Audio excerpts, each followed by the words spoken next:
DY 365 বাতৰিৰ পিছত গা লৰিল তামুলপুৰ জিলা প্ৰশাসনৰ বালিমহলত পখিলাৰ মৰ্মান্তিক মৃত্যু সন্দৰ্ভত তদন্ত 15 দিনৰ ভিতৰত তদন্তৰ প্ৰতিবেদন দিব লাগিব জিলা আয়ুক্তক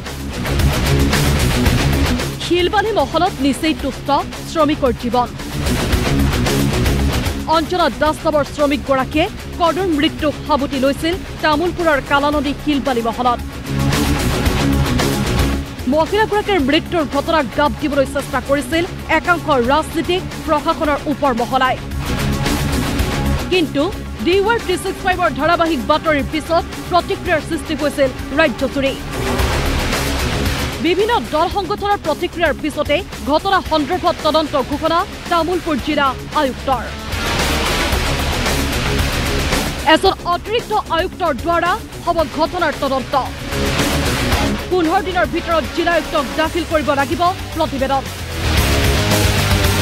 বালিমহলটোৰ প্ৰয়োজনীয় অনুমতি খননৰ ওপৰত হ'ব তদন্ত 2 ফেব্ৰুৱাৰীত কালানদীৰ এই মহলটোতে সংঘটিত হৈছিল ভয়ংকৰ ঘটনা শিল বুটলি থাকোঁতে এক্সকাভেটৰে ছিঙি নিছিল অঞ্জনা দাস নামৰ শ্ৰমিকগৰাকী মুণ্ড প্ৰায় 100 ফুট দূৰৈ নৈত উদ্ধাৰ কৰা হৈছিল ছিন্নমুণ্ডটো বালি মহলটো বৈধ বুলি বিধায়ক জলেন দৈমাৰীয়ে কোৱাৰ পিছতে সৃষ্টি হৈছিল তীব্ৰ প্ৰতিক্ৰিয়াৰ বন বিভাগৰ নিৰ্লিপ্ততাত উঠিছিল প্ৰশ্ন 2 তাৰিখে নিশা যি দুৰ্ভাগ্যজনক ঘটনা ঘটিছে অঞ্জনা দাস নামৰ 40 বছৰীয়া মহিলা এগৰাকীৰ মৃত্যু ঘটিছে আৰু সেই মৃত্যু পৰিপ্ৰেক্ষিততেই আমাৰ যি শিলবালি মহল আছিলে কুমাৰী কাটাস্থিত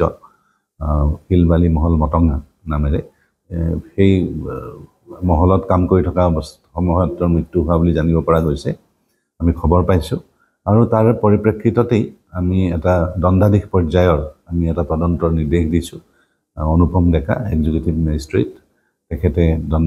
এইটো তদন্ত কৰিব আৰু তদন্ত কৰি 15 দিনৰ ভিতৰত তেখেতক আমি ৰিপৰ্ট দিবৰ কাৰণে নিৰ্দেশ দিছোঁ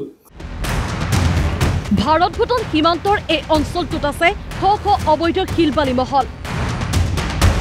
হাত দীঘল একাংশই প্ৰশাসনক নিয়োগ কৰি লুটিলে বন সম্পদ অঞ্জনা দাসৰ মৃত্যুৱে কৈ গ'ল বহু কথা ন্যায় পাবনে এই নিৰীহ শ্ৰমিকগৰাকীয়ে নে শিল বালিতকৈও এইবোৰ অঞ্চলত মূল্যহীন হ'ব শ্ৰমিকৰ জীৱন তামুলপুৰৰ পৰা অভিষেক তালুকদাৰ DY 365